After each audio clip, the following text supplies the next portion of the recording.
Va, aquí estamos. Sí, se podcast, muy político. Yo estudié periodismo deportivo porque es mi pasión, el Sí. deporte.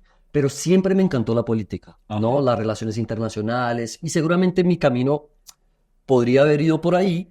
Pero bueno, fui por mi pasión y esa fue mi profesión.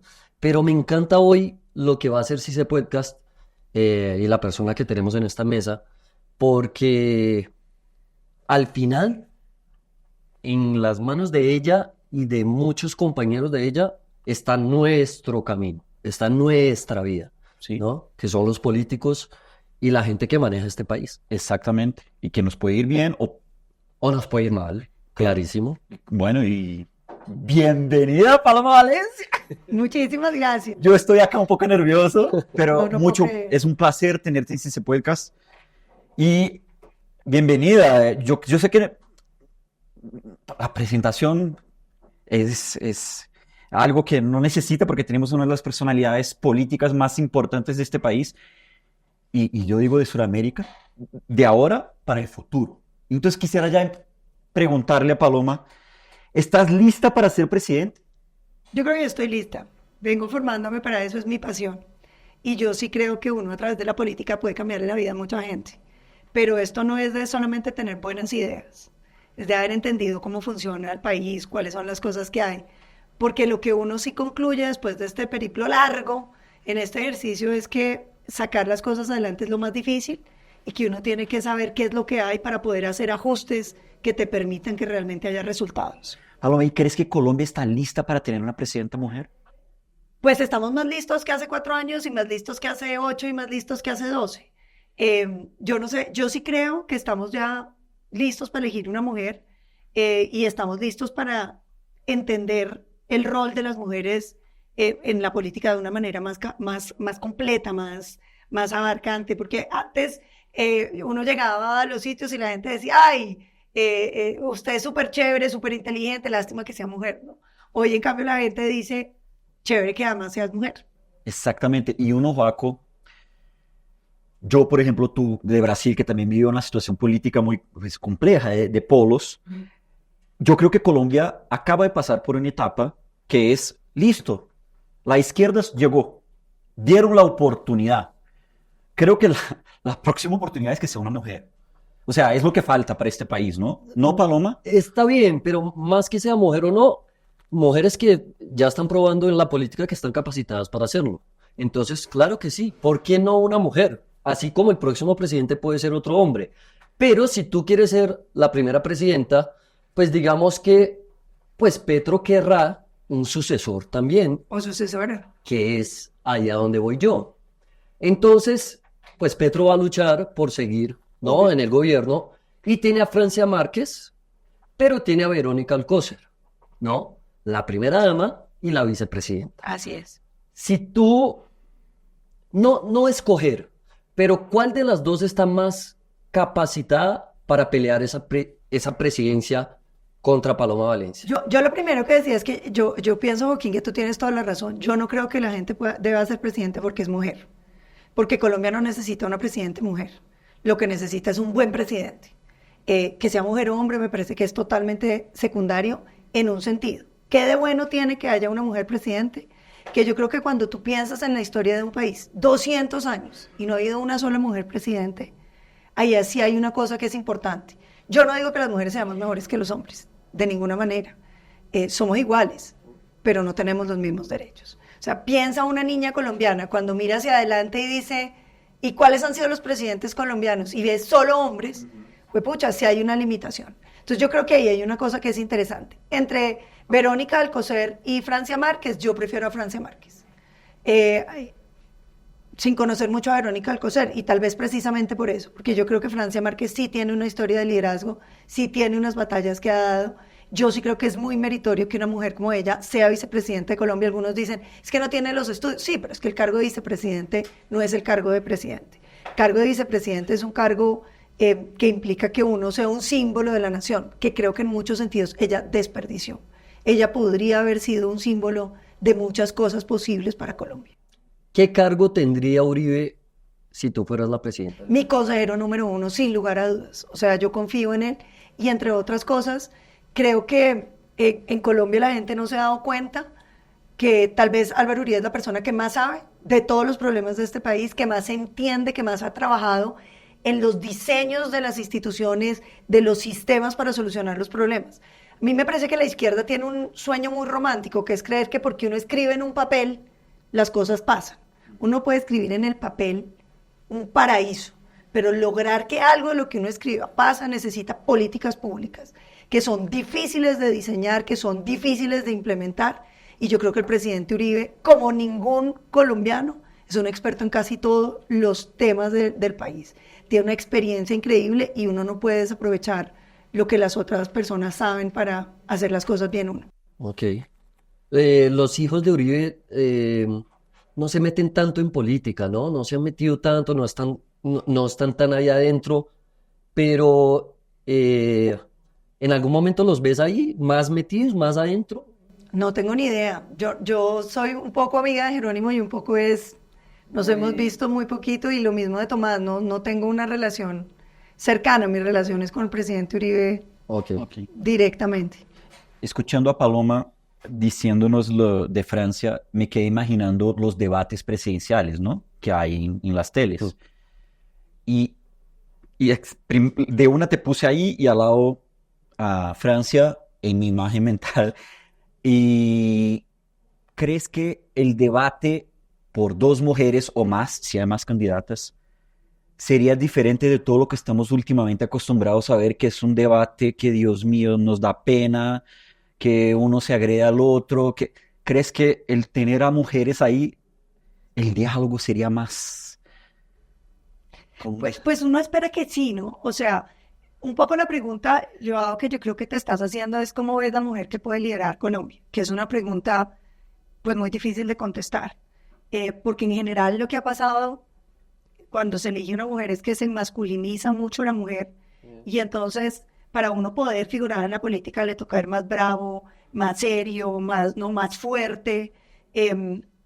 Pero yo creo que el hecho de que haya más espacio para mujeres, con todo lo que significa ser mujer, pues tiene que tener unos matices. A mí que me preocupa, digamos, de una candidatura de Francia Márquez, que yo creo que ella sigue pensando que porque uno escriba las cosas o quiera las cosas pasan. Y hacer que las cosas pasen no es de tener buenas ideas. Yo tengo miles de buenas ideas, pero hacer que las cosas pasen es muy difícil. O sea, por ejemplo, si usted mira el sistema de salud, uno dice, sí, hay unos problemas. Lo primero es uno poder calibrar muy bien los problemas, no simplemente quedarse con que yo vi que una señora no le habían dado el medicamento. No, cuáles son los problemas reales y eso necesita que te sientes, que estudies, que hables con los técnicos, que entiendas cuáles son los problemas. Y las soluciones, pues, es saber cuál es el tornillo que hay que apretar. Yo lo que espero para Colombia después de la aventura de Gustavo Petro es que los ciudadanos digan, no nos embarquemos en aventuras desconocidas. Sí, ya no montemos, no hagamos de la política una apuesta, no una ruleta rusa, sino tratemos de hacer las cosas bien, y hacer las cosas bien implica que no cualquiera puede ser presidente, o más bien, que cualquiera puede ser presidente como Ratatouille, cualquiera puede cocinar, pero no cualquiera puede ser buen presidente. Y Colombia lo que debe aspirar es a tener un buen presidente.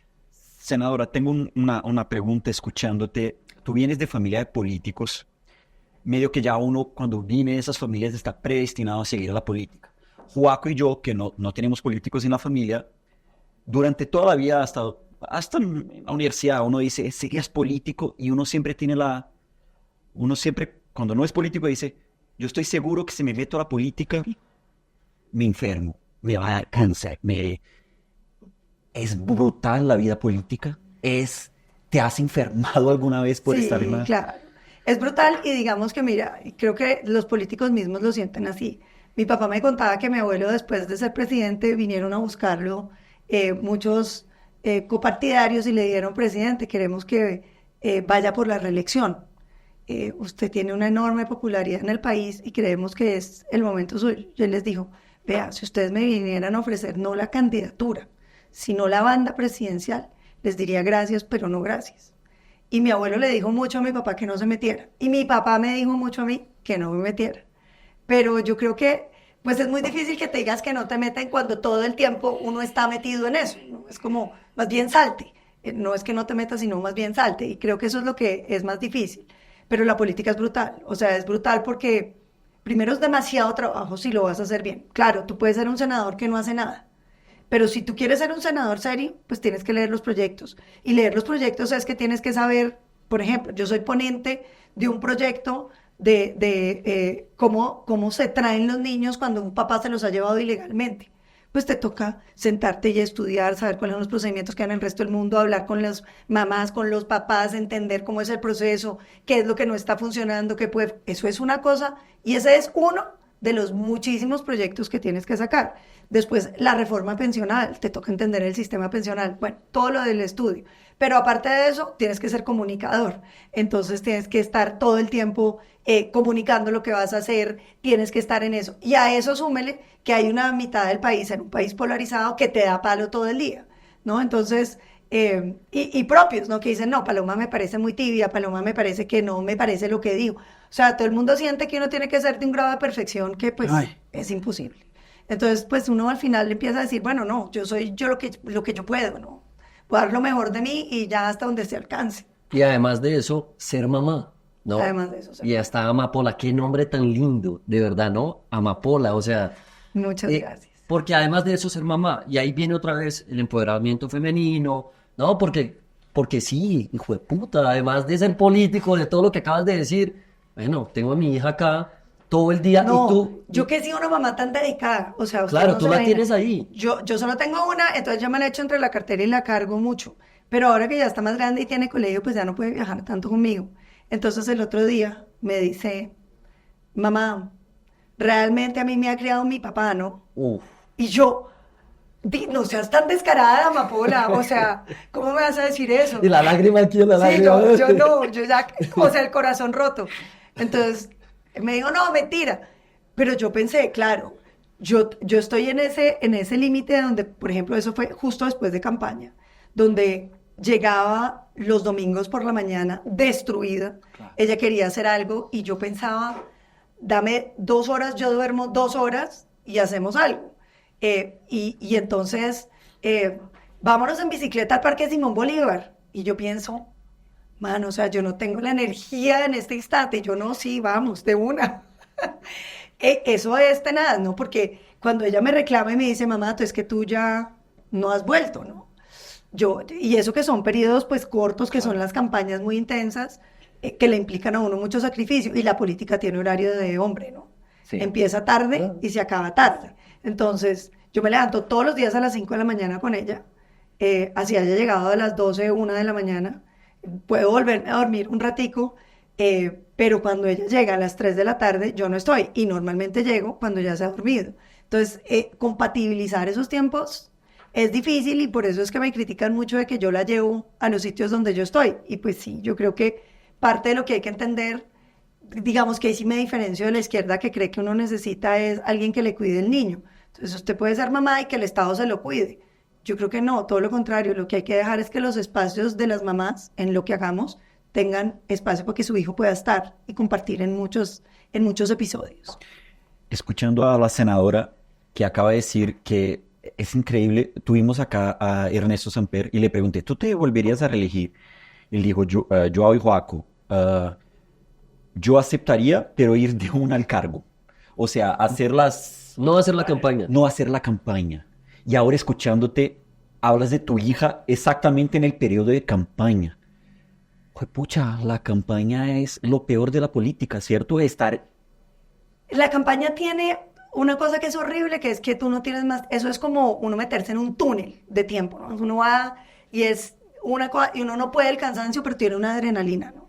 Porque es el contacto con la ciudadanía, son las reuniones, es la gente hablando contigo, es la adrenalina de lo que está pasando, entonces tú sobrevives la campaña, ¿no?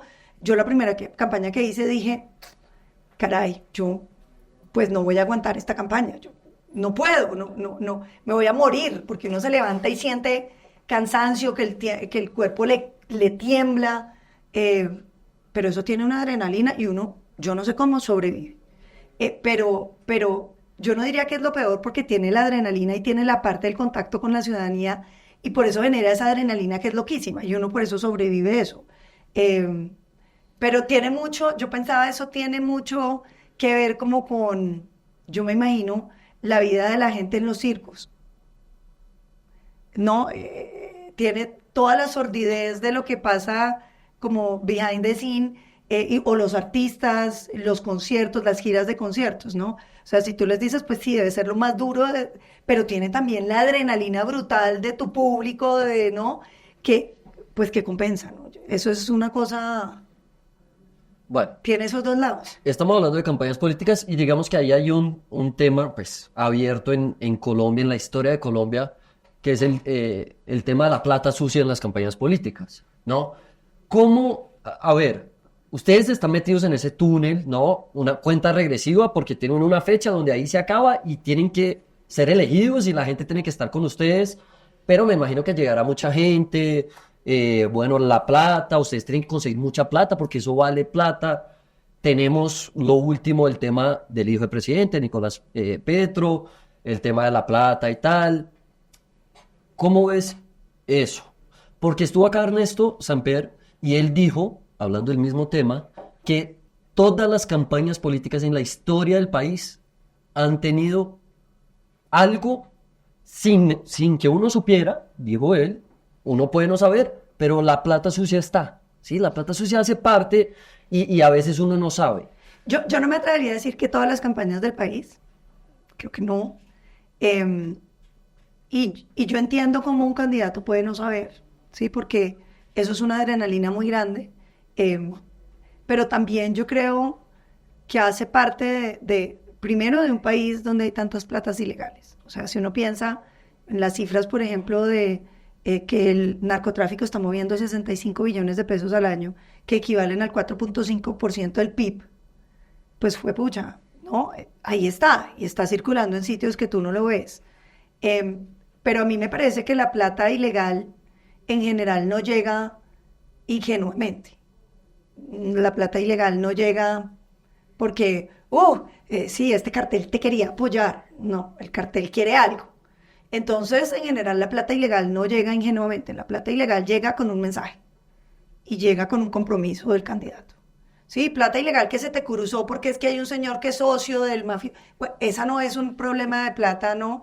El problema de la plata ilegal es los compromisos que tú puedas, o sea, que esa plata pueda generar. Entonces, cuando uno dice, por ejemplo, la plata del Clan Torres, en el caso del hijo de Petro, toda la campaña, la pre-campaña de Petro, el tema de la P y todo eso, 180.000 millones de pesos en contratos hoy en día.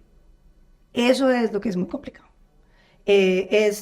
Sí, la plata de los grupos, ¿no? Que están dentro de la cárcel y después una ley para rebajar las penas. Eso es lo que es complicado. Sí, yo creo que plata ingenua es difícil. Complicado, ¿no? Por eso no tenemos plata, nuestra plata es tan ingenua que Sí, plata ingenua. no tenemos para apoyar. Ahora, tampoco creo yo, a mí me da mucha risa porque entonces dicen, a Paloma le dio plata, no sé, los X. ingenios de azúcar. Ajá. Y por eso Paloma defiende las bebidas azucaradas. Entonces, yo pienso, bueno, primero, pues mi conciencia no vale 50 millones o 100 millones o 200 millones, Sí. ¿no? Pero segundo, todo lo contrario, yo creo que los ingenios me dan plata porque yo he defendido la libertad de que la gente pueda comer azúcar, ¿no? Porque me parece. Entonces sí, también hay unas direccionalidades que no son tan claras. ¿Te gusta hacer oposición? ¿Te gusta hacer oposición? ¿Es más fácil ser oposición? Digamos que yo solamente he sido oposición, gobierno, oposición. Para mí ser gobierno fue muy difícil, porque pese a que yo quiero mucho al presidente Duque, es mi amigo, me parece un hombre en mil sentidos maravilloso, Lo respaldaste. lo respaldé, le hice Hasta campaña, el hice final. campaña por él y no por Sí. mí, pues con eso les digo todo. Sí me sentí como que me dejaron muy botada, como que las cosas que habíamos planeado en hacer nunca llegaron el tiempo de hacerse, que temas que él y yo habíamos construido mucho dejaron de ser interesantes. Entonces para mí, digamos, fue muy fue duro ser gobierno, porque uno acompañaba lo que estaban haciendo, pero uno a veces no entendía qué era lo que estaban haciendo. Ser oposición tiene la ventaja de que uno puede ser más uno, ¿no? Uno es más libre, uno puede ser más parecido a uno mismo. ¿Qué es lo harto de la oposición? Pues que uno queda otra vez en la discusión de papel. Yo hoy en día lo que siento es que Colombia lo que necesita es que le resuelvan las cosas, ¿sí? O sea, hay una gente que no tiene acueducto, pues hay que ir y hacer los acueductos, ¿sí? Y entonces no, que es que no, pues va uno, organiza y hace el acueducto. Y eso es ponerse las botas, ir y solucionar los problemas. Entonces, la parte aburrida de la oposición es como, es que uno no hace nada. Hacer. Escuchando a la senadora, hablando de Duque, me acordé en una época que trabajaba en un medio y me llegaba unas charlas que era en la época de Duque que le estaban dando mucho palo y decían, es que nadie ve el lado personal del presidente. Decían que el presidente se despertaba por la noche y iba a la nevera a comer. Entonces por eso se puso un poquito más gordito. Pero la gente no ve la ansiedad, la gente no ve si un presidente o un gran político tiene un lado psicológico afectado en aquel momento. Yo entiendo la gente critica, lo difícil que puede ser, pero es el presidente. La gente espera, pero es un ser humano. Total, pero la gente espera. Y ahí, a ver, ¿Iván Duque fue un mal presidente? Yo no creo que sea un mal presidente. Yo creo que Iván Duque, y de hecho creo que el gobierno Petro lo ha reivindicado sustantivamente. Fue un presidente constante, fue un presidente coherente, fue un presidente que generó estabilidad económica, fue un presidente que le tocó una época muy difícil como la pandemia, y que lo logró hacer bien. Los colombianos nos vacunamos a tiempo, la gente no se murió en las calles, o sea, usted compara con el vecindario y nos fue súper bien. Ahora, los colombianos siempre creemos que hay un mundo mejor, creo que el mundo entero siempre, entonces uno no compara con lo real, sino con lo imaginario, y ese es parte del problema. Entonces la gente dice, es que el sistema de salud de Colombia es malísimo. ¿Comparado con cuál? Con uno que yo me imagino, pero usted lo compara con el de Perú y es mejor, el de México y es mejor, el de Estados Unidos y es mejor, con el de Canadá y es mejor, y entonces uno dice, bueno, no, pero entre lo que existe, pues entre lo que existe en el vecindario, creo que el presidente Duque fue un muy buen presidente. Pero debe haber sufrido mucho. La parte esa que tal vez la gente no conozca, ¿no? Y la gente se ansiedad le olvida de despertarse por la noche, ir a la nevera a coger comida porque el man no podía dormir, el man estaba... No, la gente no sabe lo difícil que es la política, lo intensos que son los horarios, lo intensos que son, pero sobre todo que la gente cuando uno está en la política cree que no tiene como sentimientos, ¿no? Que uno le pueden decir de todo, pero no, resulta que todo el mundo tiene sentimientos. Pero lo segundo es, la responsabilidad genera unas ansiedades muy grandes, o sea, cuando uno siente todo esto que salga bien depende de mí, ¿no? Y de las decisiones que vamos a tomar, y hay que tomar unas decisiones, eso es una carga sumamente dura. Viniendo de acá, lo que ha sido el gobierno de Petro ha sido un mal presidente Petro hasta este momento. Yo creo que sí, porque a Petro le pasaron dos cosas. La primera es que él echó un discurso muy complicado, era que Colombia no había pasado nada desde los últimos 200 años, o mejor, desde que llegó Cristóbal Colón, o sea, que no había nada. Este país más o menos gobernado por una gente muy inepta. Se le olvida contar que los indicadores sociales de Colombia han mejorado, incluso mejores que muchos de los países vecinos, y eso que esos países no han tenido guerrillas matándolos, ¿no? Entonces, algo se ha hecho. Hace 100 años los colombianos andaban sin zapatos y eran analfabetas. Hoy nosotros tenemos una escolarización, un sistema de salud que les falta. Por supuesto que les falta, pero ahí vamos. Si uno tuviera una varita mágica, pues ya lo habíamos resuelto. Entonces yo creo que él echó el discurso de que aquí no había nada, ¿no? Esto era un lote vacío donde él iba a llegar a hacer un montón de cosas maravillosas con una varita mágica. Y entonces cuando llegó y se encontró con que sí había algunas cosas, entonces no sabe bien cómo qué hacer con lo que hay, porque no lo entiende, porque jamás lo estudió. Entonces él piensa, no, pues tumbémoslo y hagamos algo mejor. Y yo creo que ahí él tiene un error enorme. Cuando uno piensa en cómo es gobernar un país, es como cuando uno ve la obra de un edificio. Entonces uno ve que una primera parte hicieron los cimientos, los otros echaron pisos, hay unos pisos más terminados que otros, hay unos que trabajan mejor, mejores terminados, unos pisos mal puestos, ¿no? Entonces tú tienes que llegar, ver qué pisos vas a construir y cómo arreglas un poco lo que hay. Pero lo de Petro es como una bola de demolición. El piso 7 es malísimo, hay que tumbar el piso 7. ¿Y qué vas a hacer en el piso 7? Dice, no, algo mucho mejor. Como si hacer fuera fácil, ¿no? Como si hacer fuera inmediato. Entonces yo creo que él primero desconoció lo que había y segundo creyó que hacer es decir. Yo por último pienso que ellos realmente creen mucho en los derechos de papel. Cuando vuelven a decir que para que Colombia avance hay que hacer una nueva constitución, yo digo, claramente estos manes no han entendido de qué se trata esto. Esto no es de escribir cosas, esto es de ir y hacerlas. Hacer es muchísimo más difícil que decir. Bien, está bien, pero la gente se cansó de lo que venía pasando y por eso la gente fue tan vehemente en votar en Petro, ¿no? En esa izquierda tan izquierda y Petro ganó y está ahí. Pero hay un porqué, ¿no? Y a partir del momento que tú vas a buscar a través del Centro Democrático y a través de la derecha volver a la presidencia, digo, no pueden también olvidarse que la gente estaba cansado de lo que venía pasando, ¿sí? Ah, pero lo que tú dices, claro, la gente creyó en un imaginario, ¿no? De izquierda, ¿no? Un texto, un hablar, ¿no? Que es muy bonito. Yo arranqué con Chávez cuando lo escuchaba, yo no soy de izquierda, pero acepto la política, escucho, y Chávez era un man que hablaba y usted lo escuchaba 3 horas y hablaba locuras, pero usted se quedaba ahí enganchado. Esa es la izquierda. Pero la realidad es que la gente estaba cansada también de la derecha. Entonces, ¿cómo podemos también, ¿Cómo regresar al poder cómo podemos, con una nueva imagen? digo podemos, cómo pueden ustedes, los de la derecha, ¿no? Y ahí también va otra pregunta ahorita, tú eres extrema derecha. No. Y ya, quiero preguntarte eso ahorita, si te Siquiera consideras... me lo pregunto. Eso. Bueno, entonces voy primero con esa. ¿Tú eres Haga. extrema derecha? Yo soy un político no binario. Ok. Yo no soy ni de izquierda ni de derecha. A mí me parece que eso no resume nada.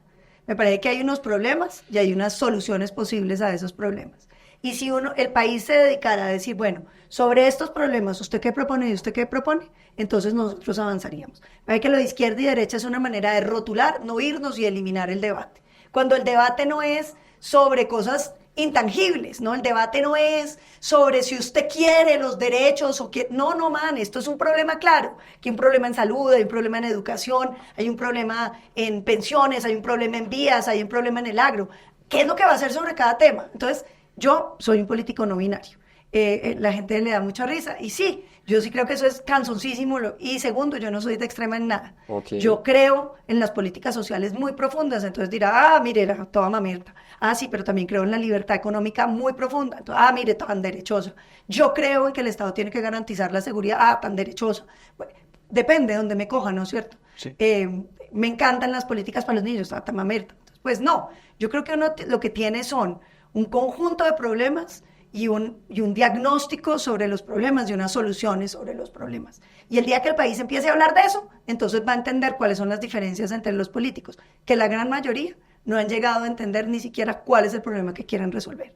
Yo podría venir aquí a decirles, es que hay que mejorar la educación y lo que necesitamos es mejor educación. Y todos dicen, increíble, Paloma, estoy totalmente de acuerdo con ella. No, ahí no les dije nada, porque el problema no es qué, en el que todos estamos de acuerdo. Que todos quieren más educación para Colombia, mejores ingresos, campesinado, salud mejor, no quieren que además haya más oportunidades, más empleo, en el que todos estamos de acuerdo, los de izquierda, los de derecha, El problema es cómo, y nadie habla del cómo. O sea que esa charla antes de que, si ocurre, puedas llegar a la presidencia del país y vas a tener a tu consejero número 1, Uribe, al lado, le vas a decir, Uribe, de aquí en adelante vas a ser no binario. Amigo. Pero él es no binario. Si usted le pregunta a Uribe si él es de derecha, él le va a decir que no. Así se Entonces, la pongo. ¿por qué la gente que vota por él, el pueblo de derecha, se cree de extrema derecha y tiene actitudes? Yo no creo, yo creo que la mayoría de la gente que vota por el presidente Uribe no se considera de extrema derecha. Hay un sector, sí hay un sector que es de derecha y que es más radical, que vota por Uribe. pero ese no es el grueso Ok. del votante del Centro Democrático. Tu crítica al gobierno Petro no es una crítica entonces tanto a la izquierda o pensamientos izquierdistas, sino más a Petro y la gente que rodea a Petro. Mi crítica es, primero, el pensamiento de ensueño. A creer que uno porque escribe en un papel o porque quiere algo. Yo los veo en la discusión, por ejemplo, de la reforma a la salud, cuando recién llegó la ministra Carolina Corcho. Entonces ella echaba la teoría. Y yo inmediatamente veía los huecos de cuando van a uno a organizar un sistema. Entonces lo primero que yo le dije es, bueno, si usted elimina las EPS, por ejemplo, ¿cómo se fijan los precios? Ella me miraba con una cara de, pero ese es el cómo. Entonces después salieron con que iban a poner un manual de precios. Entonces uno les dice, pero mire los problemas de un manual de precios, miren los países donde hay manuales de precios, los problemas que hay. Ah, no, es que Paloma lo que quiere es mantener los sistemas privados. No, yo creo que hay políticas en el mundo que han funcionado mejor que otras. Y que uno no tiene que hacer el camino largo de inventar la rueda cuando puede traer la rueda. Entonces yo sí creo que las políticas de izquierda han sido buenas para señalar, por ejemplo, las necesidades sociales, para crear programas de asistencia, en lo cual uno puede copiar muchas cosas. ¿Usted cómo va a decir que Familias en Acción no es un buen programa? Un programa que le dice a las familias que tenían los niños trabajando, no pongas a tu niño a trabajar, yo te reconozco lo que ese niño estaba ingresando, digamos, en su trabajo a tu familia y tú lo mandas al colegio. Esa es una política perfecta, porque un niño que eduques bien no va a necesitar después el subsidio. ¿Qué pasa? Que lo educamos mal, que no le damos calidad en la educación. Entonces, esto es de ir arreglando las cosas, no es que Familias en Acción no funcione, es que necesitas calidad en la educación para que te funcione el programa. Entonces, todo es del cómo y de las cosas que tienes. ¿Qué pasa con la izquierda? Hay algunas cosas que son interesantes, pero muchas de las ideas han fracasado estruendosamente en el planeta. Entonces uno, ¿por qué va a decir, si fracaso allá, allá, allá, aquí no va a fracasar? No, pues usted viene, la trae y vuelve y fracasa. Yo lo que digo es, no hay que hacer el curso todas las veces. Uno puede aprender de lo que han hecho otros países. Estaba hablando de la gente que rodea a Petro. Laura Sarabia, un personaje que ha sido importantísimo en lo que ha sido el gobierno Petro. Una pieza que mucha gente que está fuera de la política a veces escucha su nombre y no entiende mucho porque yo siento que ella hace mucho más, ¿no? Yo siento que ella está aquí todo el tiempo. Es como la consejera número 1 de Petro. ¿Ella está preparada para eso? ¿Cómo ves el trabajo de ella hoy en el gobierno? Yo a Laura Sarabia no la conozco. Ahora no entiendo una peladita tan jovencita cómo puede ser consejera de un presidente con problemas tan complejos. Y no porque yo no crea en la juventud, porque yo sí creo que la experiencia trae cosas. Y porque es muy distinto uno tener buenas ideas a saber cosas. Entonces, por eso digo, yo no creo que el problema de Colombia sea quién es el presidente, si vamos a ser capaces de tener un buen presidente. Y buenos presidentes son difíciles porque necesitan saber mucho, aconsejarse bien. A mí me parece que el presidente Petro tiene un desprecio enorme por la técnica, por la política pública como ciencia, digamos, y entonces ellos creen que uno puede inventarse, ¿no? Como buenas ideas y uno hace esas buenas ideas. Una idea para madurar necesita muchos años, para volverse política pública necesita muchos más años y luego para ejecutarse necesita mucho esfuerzo. Yo creo que a ellos les falla eso. Yo de Laura Sarabia, digamos, lamento mucho lo que le pasó a la niñera. Me parece que, pues eso, y me parece que es una peladita demasiado joven, demasiado inexperta para aconsejar a un presidente que no le está yendo bien. Si usted es un superpresidente y le está yendo bien, pues cualquiera lo puede aconsejar. Pues si a usted le está yendo mal, usted necesita a una gente con peso que lo ayude a tomar decisiones, no con base en la vanidad de creer que todo va a ser maravilloso, sino de aterrizar en torno a que malas decisiones traen consecuencias.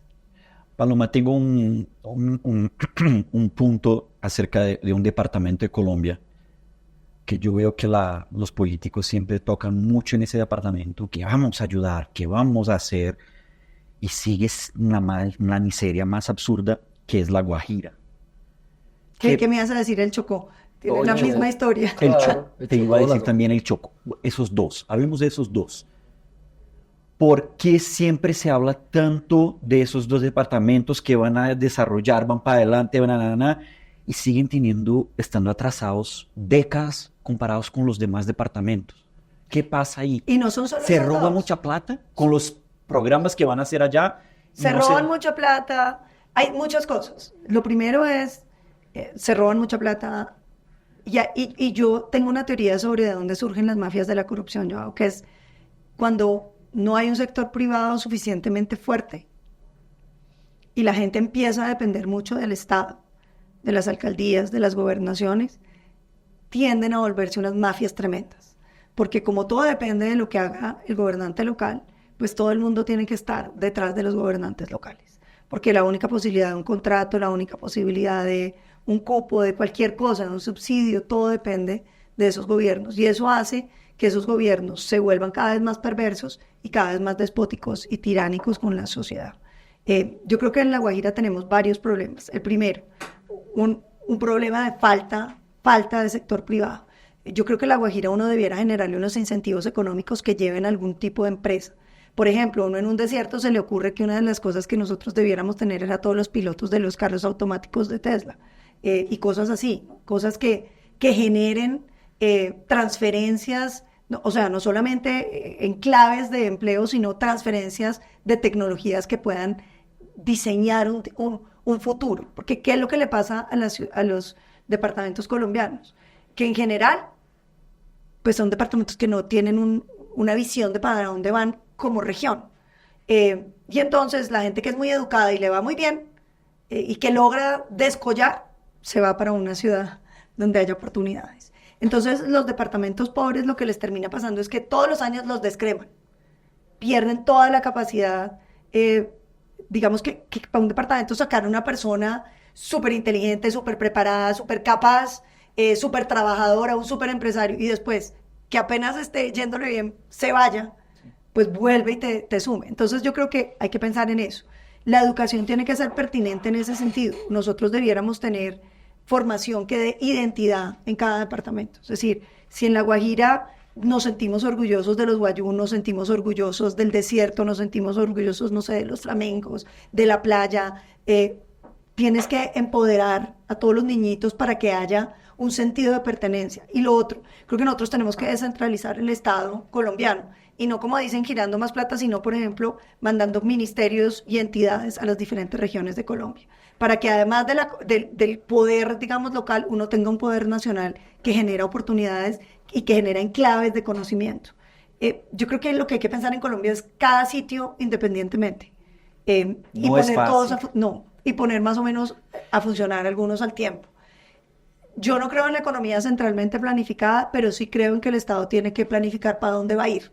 Porque lo que no puede ser es que uno diga, vamos a ir para allá y después deje botado eso, ¿no? Usted tiene que decir, bueno, si nos vamos a meter a producir palma de aceite, porque vamos a hacer, pues tiene que ir y tiene que llegar, ¿no? No puede dejar la cosa en la mitad, porque si no, pues nunca coronas nada. Sí.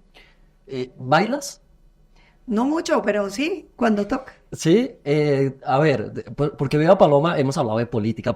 Ay, qué bueno. Tienes una voz imponente, estás enterada de todo, estás ahí metida, se nota que te gusta, ¿no? Que tienes muy claro lo que quieres, pero pues tienes otra vida, eres una mujer joven, ¿sí? Eres una mujer que tiene que hacer otras cosas. ¿Qué te gusta hacer? ¿Te gusta escuchar música? Que habla Cuando y que vas dos cuarentones se quedan así Claro, mirándola como... cuando vas al Senado pones, no sé, rock and roll, ¿qué te gusta escuchar? No Yo soy sé. súper fan de Shakira, ¡Opa! odio mucho Shakira, o sea, yo me he visto con Shakira y pienso, sí, bien.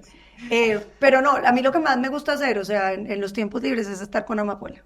Entonces pintamos, salimos por ahí, a ella le gusta jugar cosas, a ella le gusta, estamos escribiendo unos cuentos entre ella y yo, entonces ella los colorea, le encanta pintar, a mí me encanta pintar, entonces le he transmitido ese deseo de pintar, nos gusta cocinar mucho, entonces hacemos recetas, ella ya se sabe, por ejemplo, es muy linda, ayer mi marido tenía invitados unos amigos a comer, entonces le dije, oye, hay una comida, pero los invitaron a las 8:30 para que tú ya estés dormida. Entonces me dijo, ¿pero por qué? No, yo quiero Entonces estar. yo le dije, pues para que tú estés dormida. Y me dijo, pues que yo también soy una persona.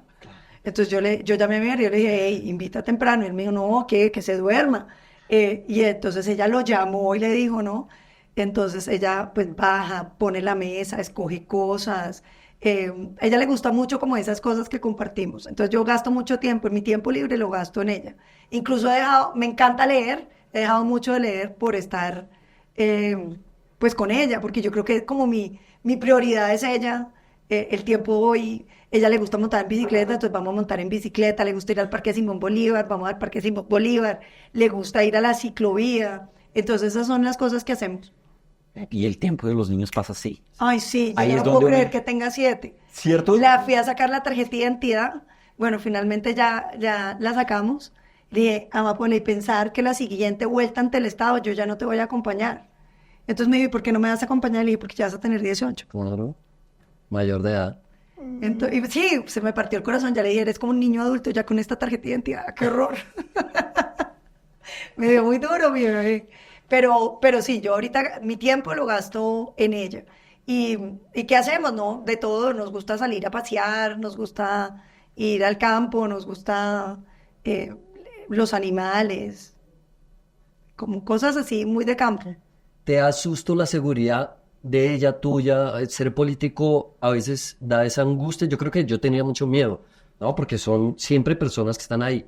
Públicas. Públicas, claro. Yo no Tú pienso vives mucho en tranquila. la inseguridad, no pienso mucho en eso. Claro que soy consciente de que hay unos riesgos, pero no los tengo, digamos, entre mi primera agenda, porque el día que yo sienta que ella está en peligro, pues tomaré unas decisiones muy distintas. Pero yo siento que no, por ahora todo está como en un equilibrio que nos permite estar bien. Me imagino que ella es fan de Shakira también. Ella le gusta más Karol G. Ah, ok. No, claro. Ella- La bichota. No, Ella es más de Karol G y ella además es súper feminista, entonces ella solo le gustan las cantantes mujeres. Bacano, los dibujos, ¿no? Las super niñas. Eso es bacano. Eso del feminismo. André, mi hijo, yo tengo un hijo de 6 años, André. Hasta igualito. Sí. Y uno pone en Netflix o lo que sea y ya hay dibujos solo de superheroínas mujeres y todo. Y es bacano que André hubo un momento, unos 6, 7 meses, que veía 1, 2, 3 temporadas de dibujos de puras niñas superheroínas y pa, y yo decía, pues madre, qué bueno que mi hijo ya puede escoger ver dibujos de... No, y es interesante porque yo me acuerdo cuando era chiquita, como a los 7 a 8 años, no sé, yo llegué a una conclusión en mi vida y es que ya no podía ser presidente de Colombia ni cantante de rock porque era niña. Yo hoy en día pregunto, pero ¿de dónde me vendría a mí este influjo cultural, no? Pero me acuerdo haber tenido esa conclusión en y mi así vida en un era. momento dado, claro. Así era en ese Eh, momento. Así llegaba la información. Yo creo que Amapola pues ya no tiene No. esos límites, ella, pues sí, ya no Ese siente nombre eso. lindo, ¿quién le puso? A mí me gustaba mucho Amapola por la canción, Amapola, lindísima Amapola, pero además me gusta porque tiene mis mismas letras, más una A. Entonces me parecía que era un Paloma Plus. Eh, La evolución de la especie. sí, sí. Y me gustaba mucho. Mi marido quería más Candelaria o Eva. Entonces estuvimos como en esos tres mucho tiempo, pero al final pues prevaleció Amapola. Yo creo que es un lindo nombre. A mí me gusta que los nombres tengan como cierto grado de ser únicos, porque pues te dan mucha identidad. Yo crecí con mi nombre, que me hicieron mucho bullying con el nombre, pero también me formó el carácter, ¿no? Exactamente. Nosotros tenemos una hermana que se llama Sue, ¿no? Que viene Que es el sol en una de las, Chía y Sue. sí, uno de los idiomas indígenas. Mi mamá fue muy creativa y le puso Sue lindo, nuestra hermana, el amor de nuestras vidas. Hablabas que te gusta pintar y digamos que hay algo que pasó, que hay, que todo el mundo habla, todo el mundo habló. El tema del Sagrado Corazón con la cara de Uribe, Ah, sí. ¿no? Era un cuadro que estaba detrás de ti y mucha gente habló y al final tú dices, pero esto es una anécdota y tal, es un cuadro, ¿no? De sátira que yo tengo, que me regalaron, que está ahí. ¿Te dieron muy duro por eso? Claro, no más o menos, pues unos que porque idolatría, otros porque Uribe era mi sagrado corazón, cuando en realidad pues es una burla que me hizo una amiga mía que pinta muchas cosas. ¿Cómo se llama ella? Mahan, Mahan Muñoz se llama. De hecho el cuadro se volvió famosísimo y se tuvo que ir de gira como 4 años. pero bueno, ya volvió a mí.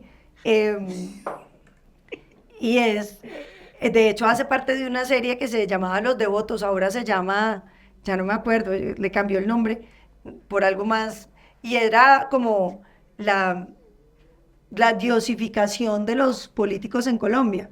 Y por supuesto estaba Galán, Gaitán, ¿no? Como un poco la idea de que el futuro depende de los gobernantes, que yo creo que es una idea bastante equivocada. Colombia no la salva nadie, la salvamos entre todos.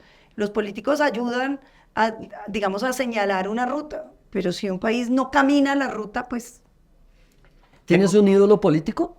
Buena. sí, Uribe, claro. ¿Es tu ídolo político? Sí, sí. O sea, a mí me parece que es... Yo conozco mucha gente inteligente, es sobresalientemente inteligente y sabe de todo. Y es un hombre que a pesar del enorme poder que le da el afecto que le tienen los colombianos, es totalmente generoso en la relación que tiene con quienes están a su lado. Para mí ha sido un aprendizaje gigantesco y sobre todo ha sido, o sea, yo creo que para mí el ejemplo de Uribe es un ejemplo de todos los días uno ser mejor. Está bien, pero hay una mancha. Y es la gran crítica que le tienen a Uribe, que son los falsos positivos. ¿Qué dices de eso? Espantoso. Pero es que es espantoso. Uno cómo va a decir que no es de las cosas más horribles que ha pasado en este país. Que tú tengas miembros de la fuerza pública matando ciudadanos inocentes, pues me da escalofrío. Ahora, creer que el presidente Uribe va a dar la orden a un soldado que vaya y mate un peladito colombiano, pues eso es, sí, o sea, es que no lo creería ni de Petro, sí, o sea, eso, yo creo que eso es ridículo.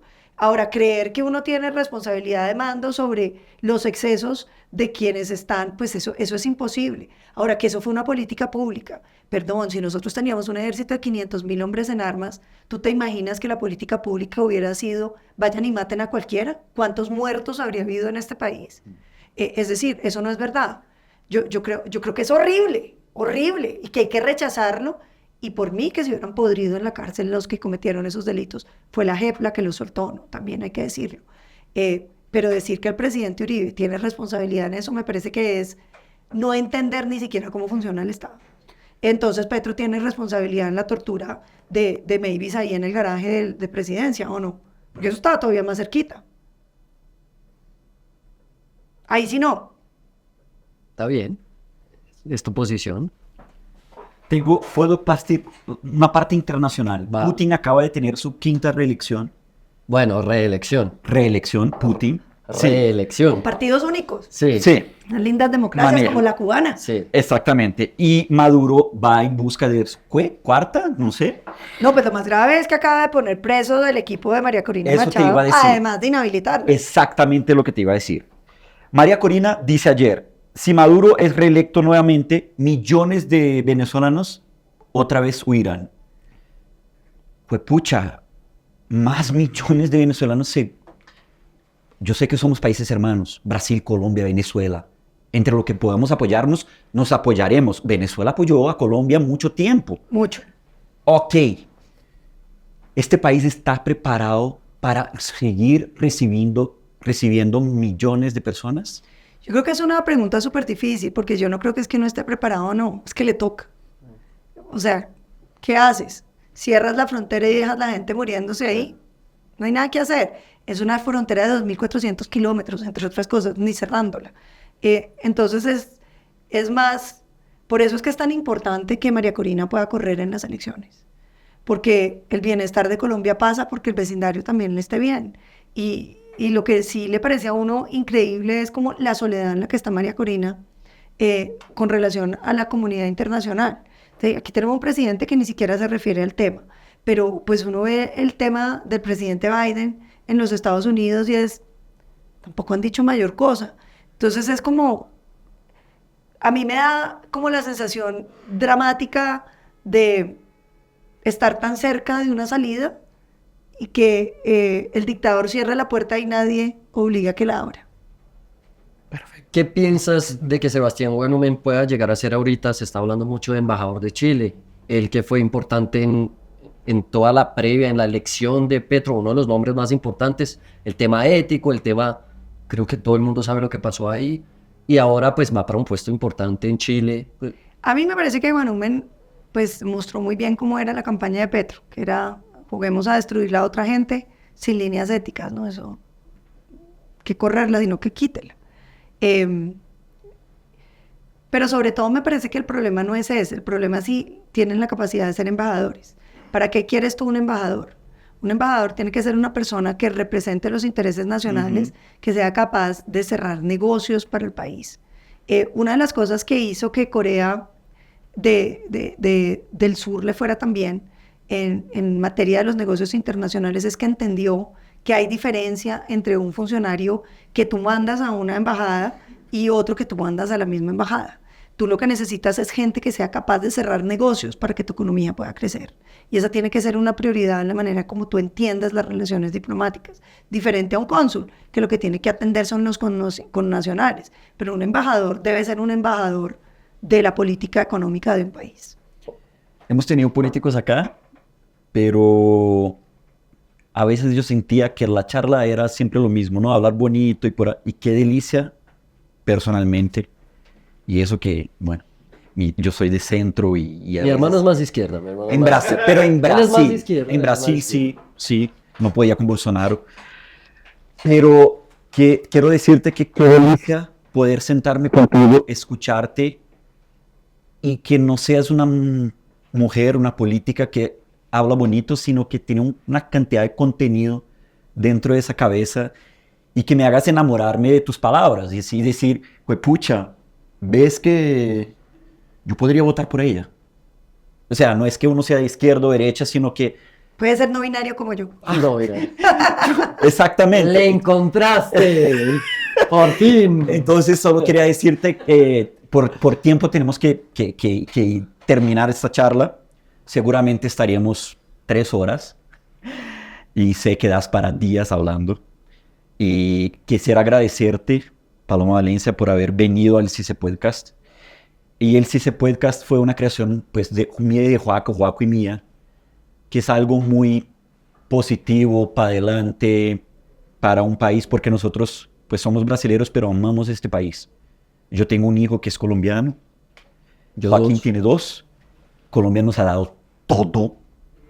Y a veces vemos a través de nuestros amigos que los mismos colombianos dan más duro al país de uno. A mí me pasa con Brasil, normal, que uno que es desde afuera.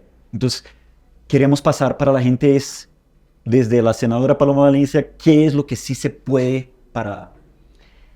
Yo tengo un programa en el canal del Congreso que se llama En Colombia se puede. Maravilloso. Fíjese que tiene mucho que ver con esto, y sí se puede, uno sí puede hacer las cosas, sí es posible construir un mejor país.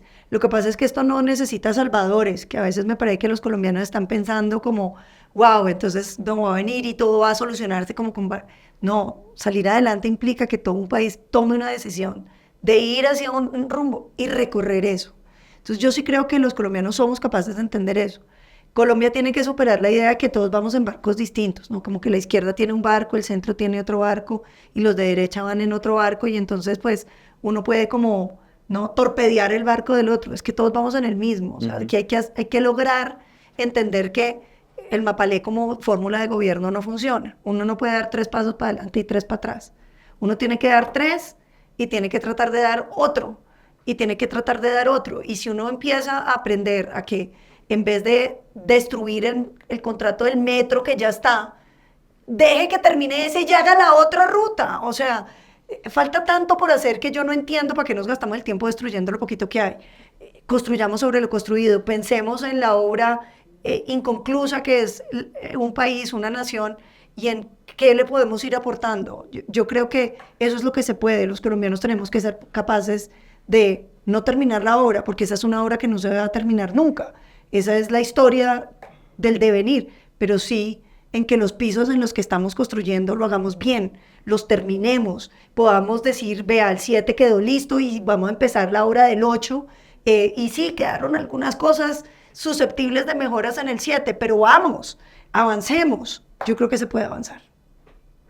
Muchas gracias. A ustedes, qué Paloma. rico haber estado aquí. Un gusto, qué delicia poder hablar, qué delicia llegar al final. Creo que tu mensaje es muy positivo, de verdad, ya saliendo del chiste, el ser no binario o el no, es que esa derecha e izquierda, y aquí en CICE Podcast vamos a tener izquierda, vamos a tener derecha, vamos a tener centro, vamos a tener no binarios, queremos charlar, queremos hablar, queremos conocer de las políticas, que la gente conozca y que la gente los conozca también un poco más. Yo creo que estos espacios son muy buenos Total. para que ustedes sean más ustedes, y gracias por esta charla, la pasé muy rico, estás invitada muchas otras veces, creo que nos faltan muchas Súper, preguntas de y una. cosas por hablar, y bueno, que Colombia pueda crecer en manos de ustedes políticos, todos ustedes. Hoy estás tú aquí en representación de la política colombiana porque lo necesitamos, nosotros, nuestros hijos, cada uno de los que están aquí, trabajamos mucho para que todos seamos felices, ¿no? Al final buscamos, fue pucha, estudios para nuestros hijos, educación, salud y ser un poquito felices, ¿no? Sí, Un poquito de vez en cuando, viajar, pasar. Y seguridad, no que salgas y no te maten. Seguridad. Mil gracias. A ustedes muchísimas gracias. Feliz de haber estado con ustedes. CICE Podcast cree en el poder del potencial humano. Otra cosa nueva, otro sueño nuevo. Gracias, sí se puede, Cas. Compartimos historias de personas que han superado la adversidad y logrado sus sueños. Una parte importante del arte, crear mundos. Nuestra misión es inspirarte a creer en ti mismo y nunca renunciar a tus objetivos. Únase a nosotros en este viaje. Creemos una comunidad de soñadores y hacedores. Sí se puede, porque todo es posible.